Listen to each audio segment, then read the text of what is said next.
এরা লিখিত অভিযোগ দিয়েছে জামাত ইসলাম করেন, আল্লাহর আইন চান, সরকারের শাসন চান। আমি আল্লাহর কসম করে বলছি, এই অভিযোগ যদি সত্য হয় আমি আপনাদের চেষ্টা করতে পারি। এই অভিযোগ ওই গাড়িতে পাপিয়া ছিল না, পাপিয়া কখন পর্যন্ত মিটিং করছে আপনি ডিক্লার করেন। মিটিংটা মিটিং করছে, আমি ওই গাড়িতে 3 জনের বেশি 4 জন আমরা ছিলাম না।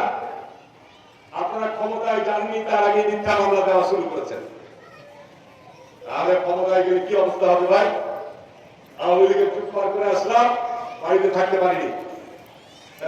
ওই ঘটনা আবার পুনরাবৃত্তি ঘটে যাচ্ছে, ঠিক আমি বলছি। জবাব দিতে হবে ইসলাম বলবো তোমাকে। তোমার দলের এই আমিরা সেক্রেটারি এই অভিযোগ দাখিল করেছে।